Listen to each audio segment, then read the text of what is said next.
So, good morning. Um, the topic I'm working on, and this week and maybe for a week or two more, is the topic of wisdom. It's the next in the order of the paramis, which are these qualities that we've been studying. The first parami was the quality of generosity. The second parami was the quality of ethics. The third was renunciation. And this is the fourth, wisdom.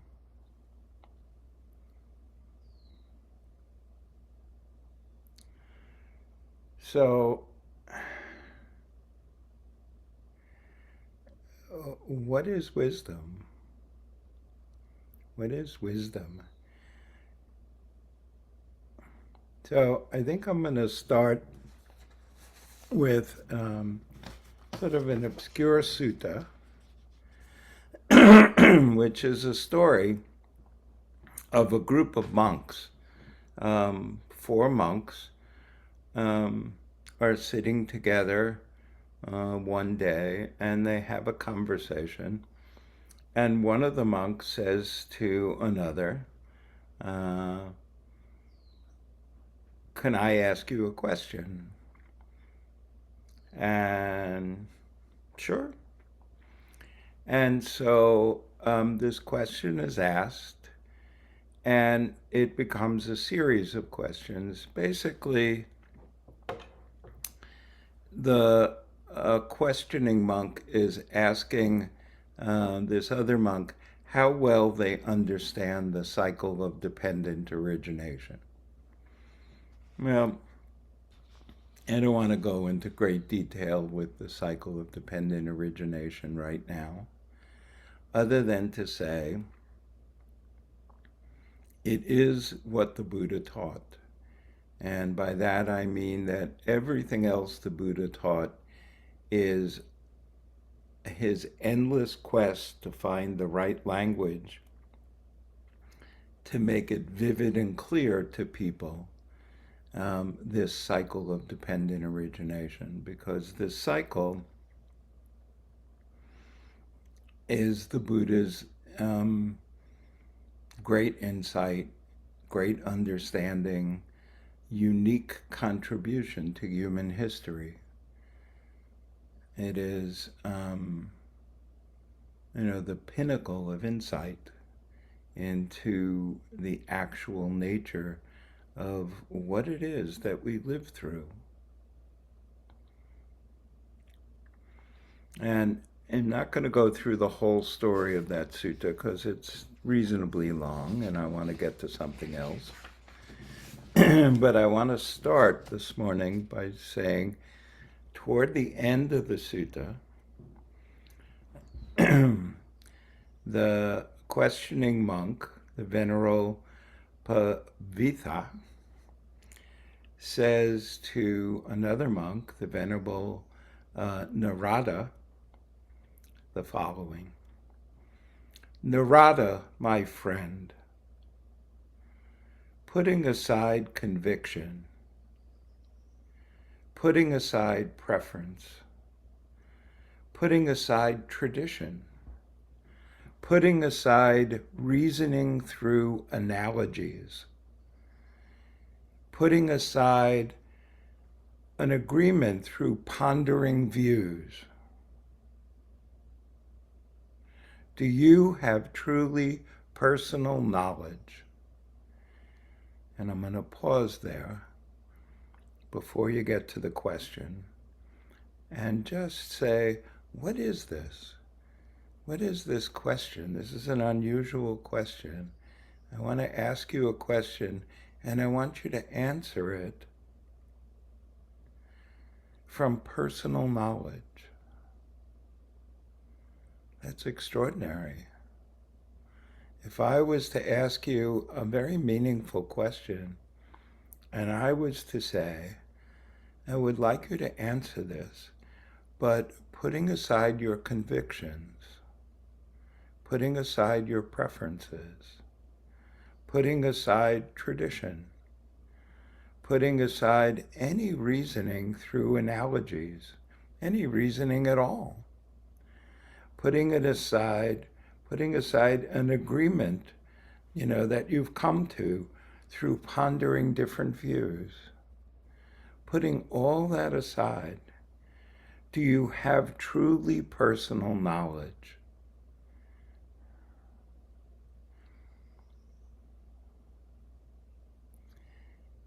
Wisdom arises through truly personal knowledge.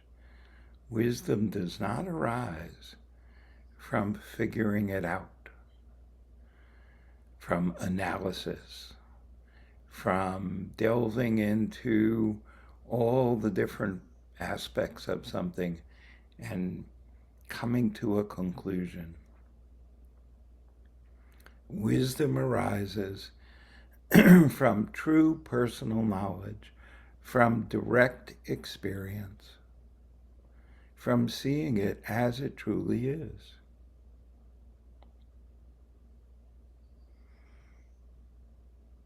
So Narada is asked, do you truly have personal knowledge that the cessation of becoming is unbinding? The cessation of becoming is unbinding. So let's make sense of that. First of all, unbinding. What is it like to be bound? What is it like to be bound by your convictions?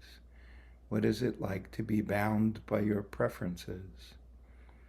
What is it like to be bound by the ways things were done before? Or by reasoning? Or by analysis of different views? What is it like to be bound by all of that? To not be free? To have a new experience, to hear something, to see someone, to visit with a friend.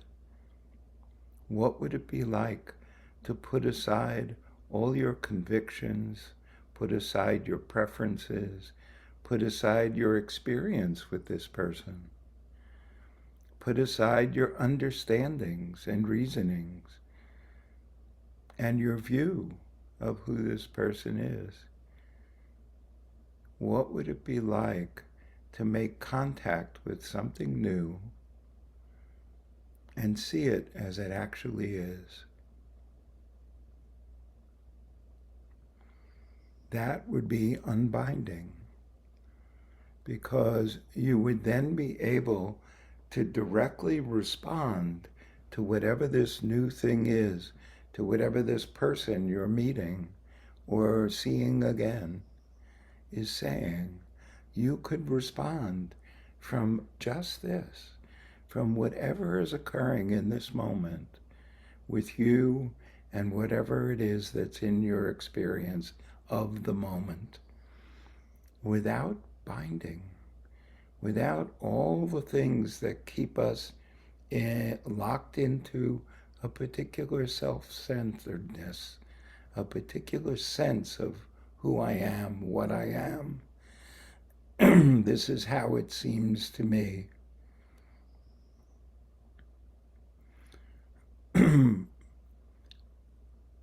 We aren't consistent.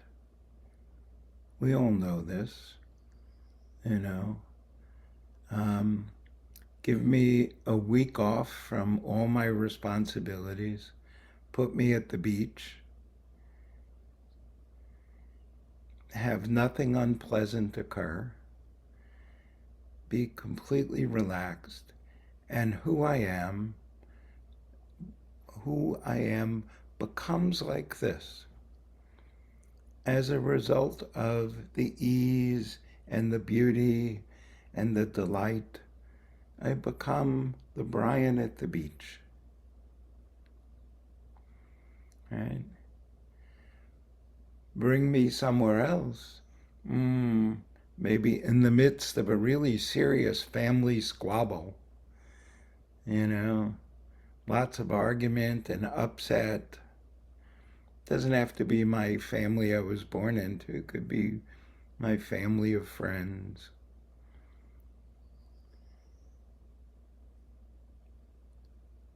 I'm now in very difficult circumstances. I'm trying to navigate my way through argument and anger and upset. So I become that Brian. I'm always becoming the Brian that arises out of habit depending on the circumstances I'm in.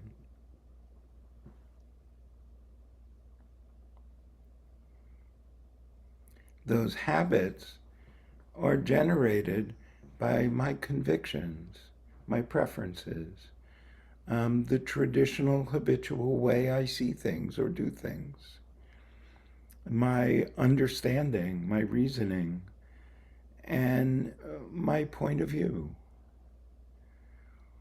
I am bound by all those things,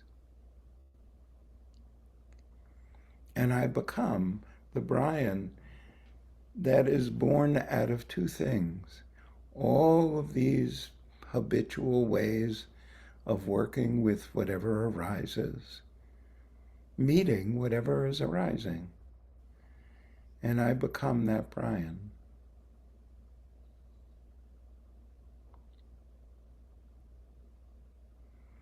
What if I stopped becoming?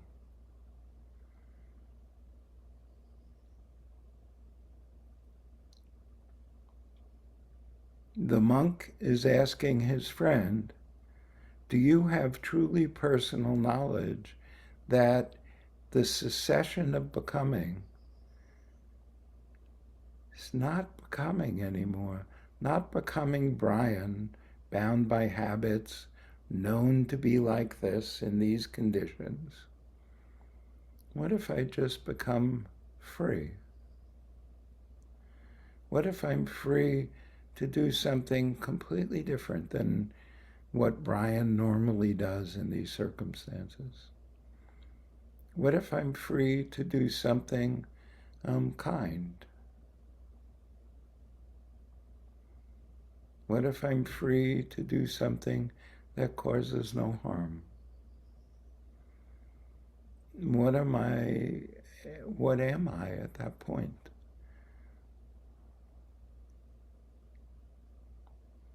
The Buddha would say, awake.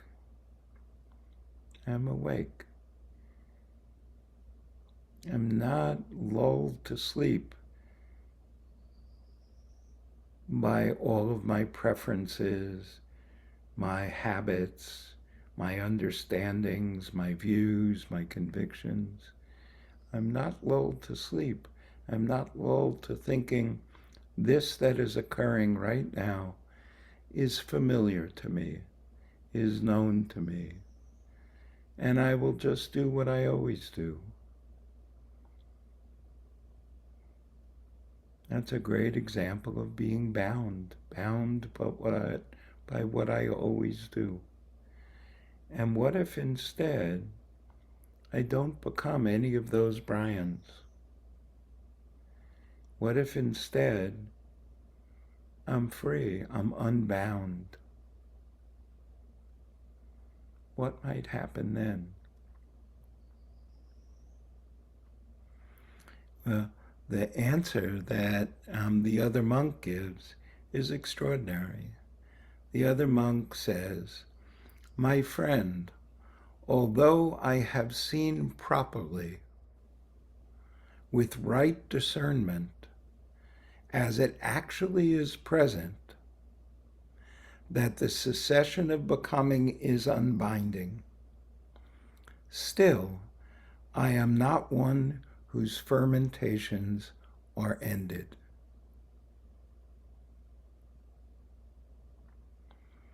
That's an extraordinary answer. So he's saying two things. He's saying, I have had the experience and seen quite clearly. He says, I have seen properly, meaning without delusion, without confusion, with great clarity. I have seen with right discernment. Discernment is, um, the focus of the Anapanasati Sutta practice that we've been doing. The ability to discern that in this moment, while I'm breathing in and while I'm breathing out, in this moment, a thought arises. I discern that.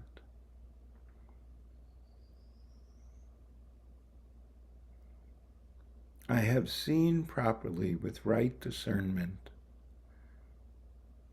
as it actually is present, not my image of it, not my thoughts about it, just as it actually is present, that the cessation of becoming is unbinding. That letting go of becoming myself in the habitual way, the cessation of becoming, is freeing, allows me to be exactly in attunement with what actually is present.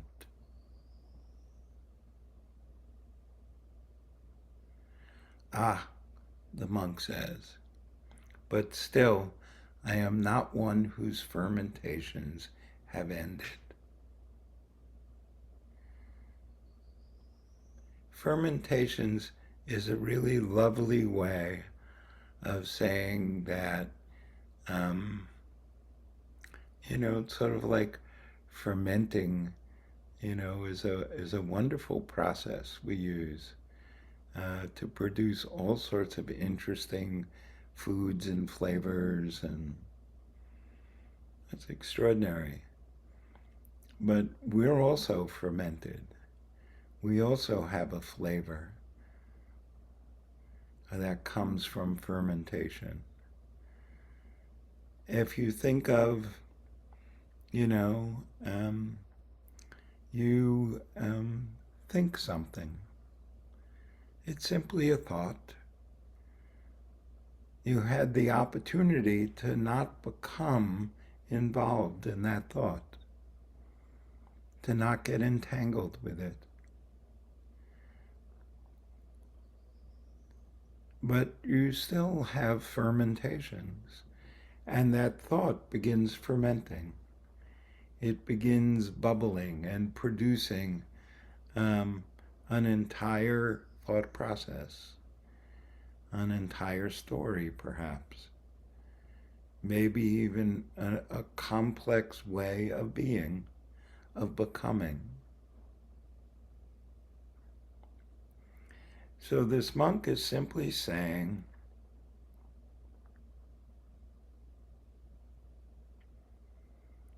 I can see it.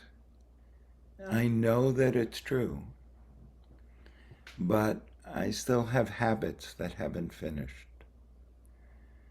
I am still subject to, clinging, to becoming.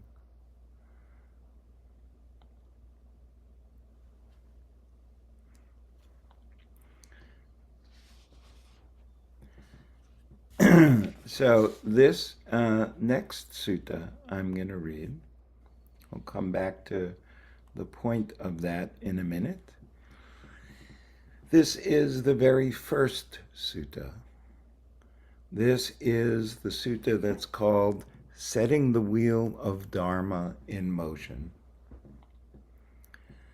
This is the story of the Buddha having awoken, going back to meet with his 5 friends that he had been meditating and practicing with before his awakening. He had gone off from them because he felt like there was something missing that he needed to do. So he did it. He did it. His phrase about that was, done what needed to be done. And his fermentations have ended completely.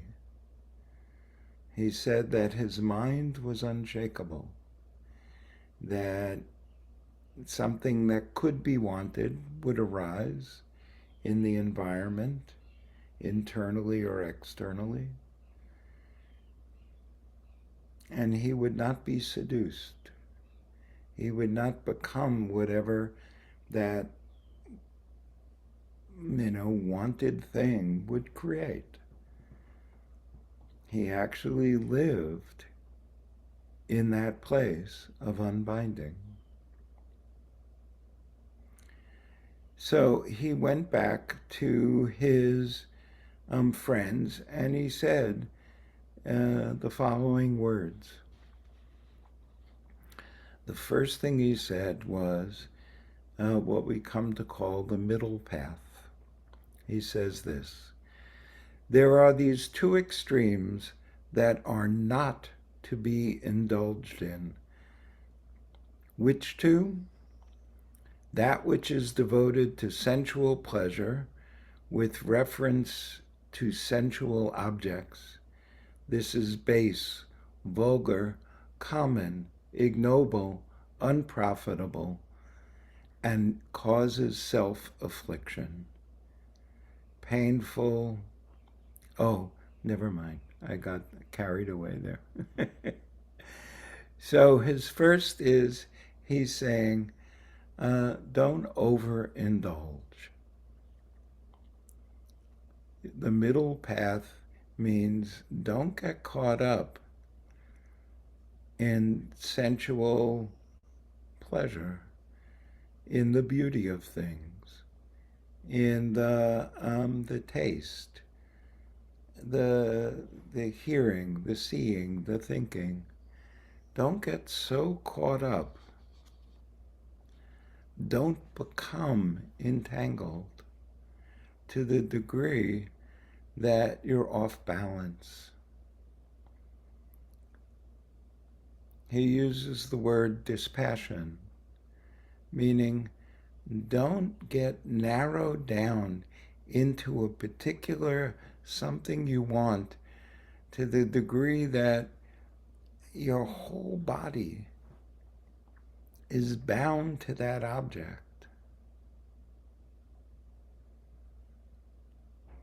This is difficult because, life can be quite troubling. Sometimes we're looking for something to give us comfort and delight. This is wonderful. We see some beautiful natural place. We see a work of art. We hear wonderful music or the voice of someone who's beloved by us. We think thoughts that are intriguing and productive.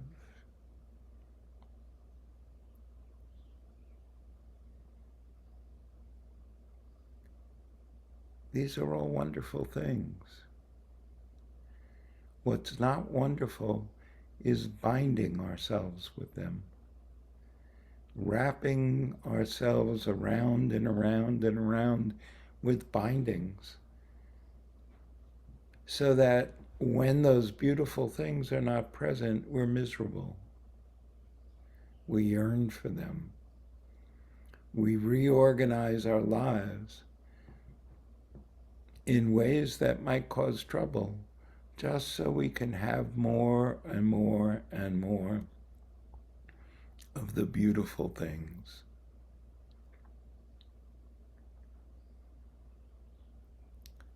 We have to keep an eye to remain somewhat in the middle path, appreciating beauty, taking joy from beauty, delighting in beauty, but not being bound by beauty. And the other extreme is things that are devoted to self-affliction, painful, ignoble, unprofitable, things like blame. We're pretty good at that, especially self-blame. We're good at having the idea that we would improve ourselves through restriction.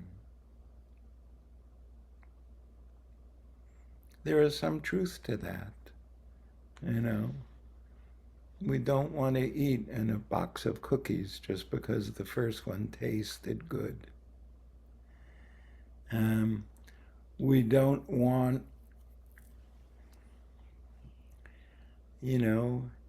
when we meditate, we don't want to get lost in thought. So maybe we think we shouldn't think. There should be no thinking. I'm banishing thinking.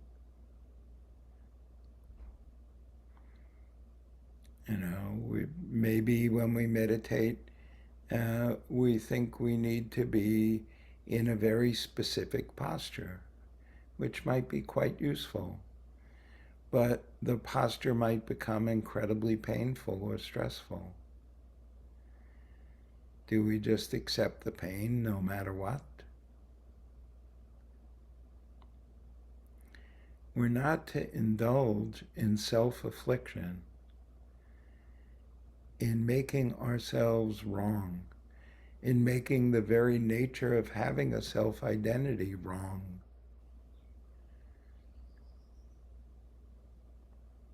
In thinking, I do this and I'm bad. That's self-affliction. I wish I was different. Self-affliction. So we take the middle path, the middle way, which produces vision, produces knowledge, leads to calm, to direct knowledge, to self-awakening, to unbinding.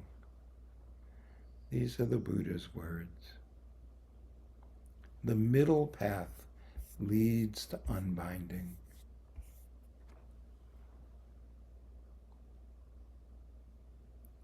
And the Buddha then says, and what is the middle path that leads to unbinding? This is the Eightfold path. Right view, right understanding or intention, right speech, right action, right livelihood, right effort, right mindfulness, right concentration. This is the middle way.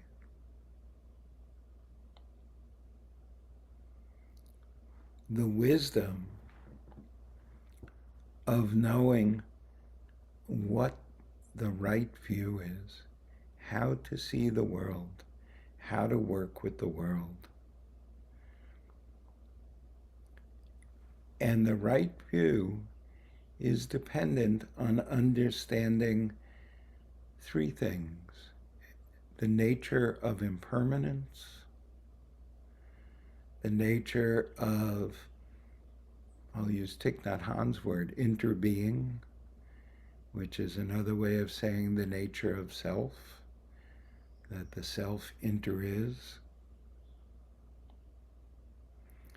and the nature of stress, of discontent, of dissatisfaction, of anxiety. Those are the three things that we need to understand the nature of. We need to understand the nature of impermanence because much of our distress in the world is the result of trying to hang on to things that are impermanent. Instead of being unbound to things that are impermanent, wishing them to be permanent.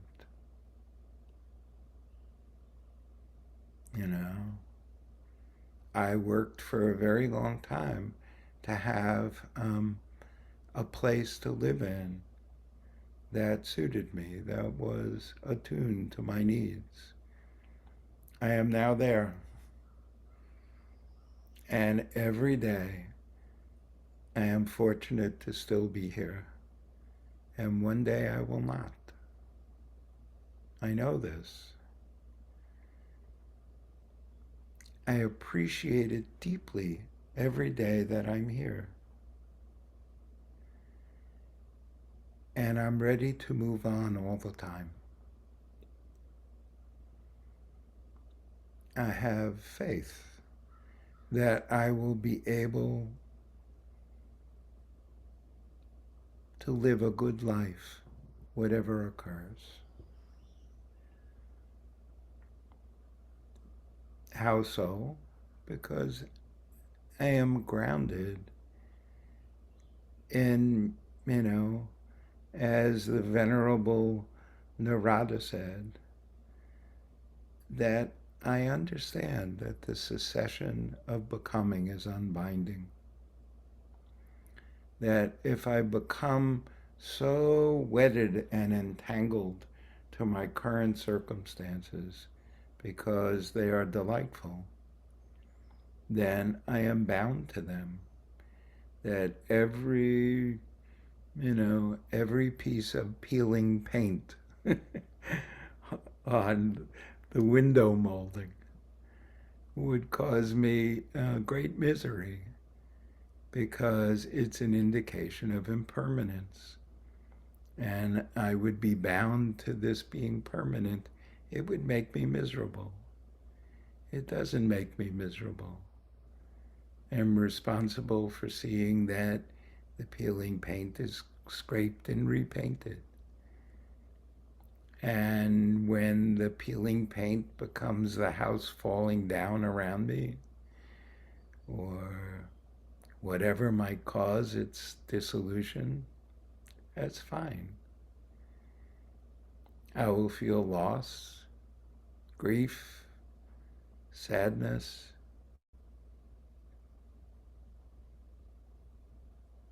but I won't overindulge in loss and grief and sadness. I won't turn it into blame. I won't complain. Well, that's not true. I like being crabby and complaining. On those days, I wake up crabby and complaining. But I don't take it so seriously. I just note that, sometimes circumstances you want to talk to your good friends and say, "Arr, arr, arr, arr, arr." And that's fine, as long as you remember to laugh, as long as you remember to not be bound by the difficulty.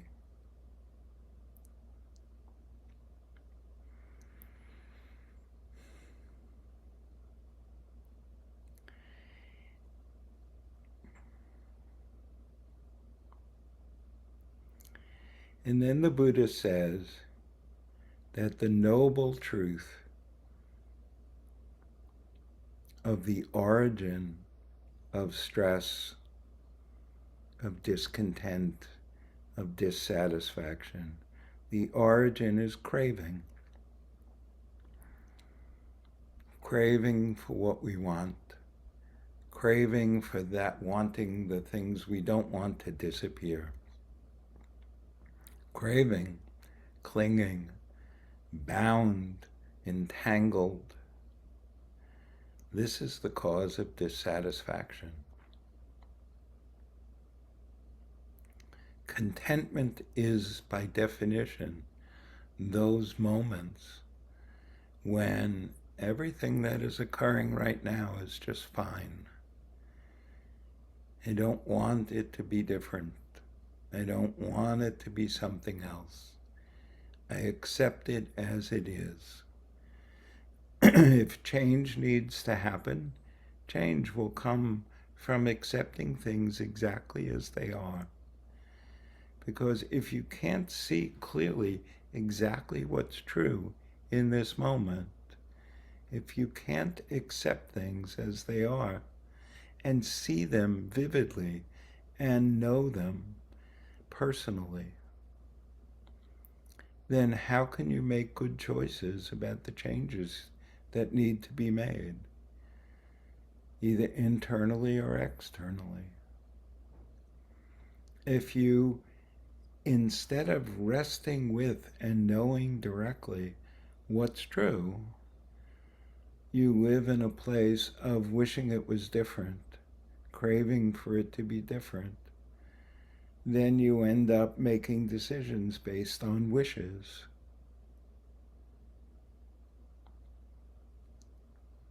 Wishing is nice. We should all have a fairy godmother who grants our wishes.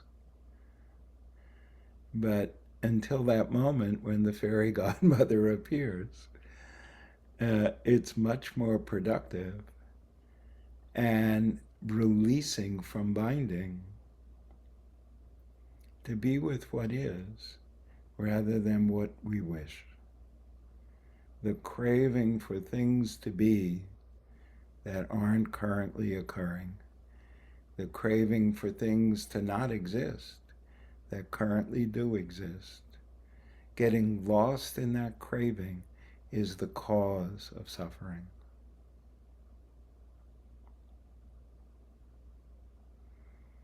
And the freedom from suffering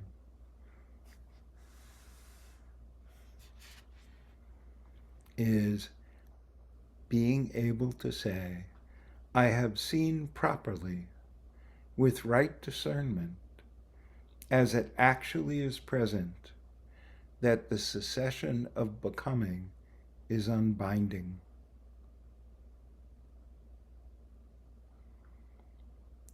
I have seen with clarity, without fog in my glasses, and with a correct discernment of knowing it to be just like this and not something else. As it actually is in this moment, I have seen that if I let go of becoming the Brian that I would habitually be in these conditions, I become free. I am free to be exactly what is, in alignment, in attunement with all my intentions, rather than being bound by my habits. This is wisdom. This is the wisdom that the Buddha brought from his awakening to his friends.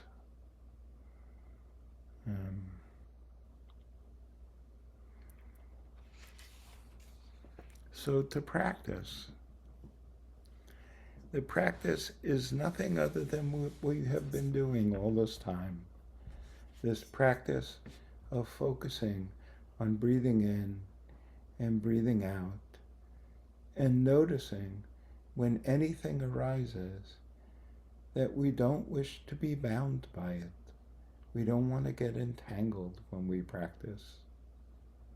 We want our practice to be free of becoming. Becoming arises mostly with thoughts.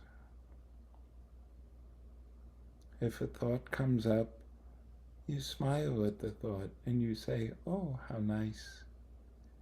And you come back to the breath without getting entangled.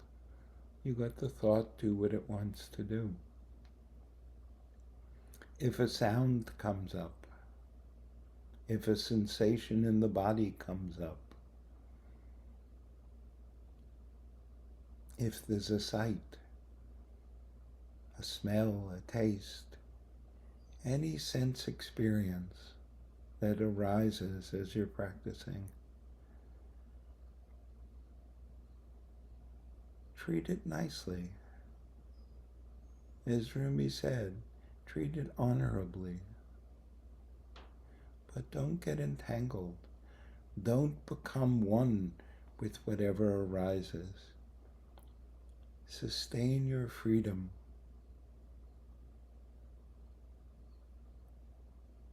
and allow the breath to be the focus of your attention. So let's practice this.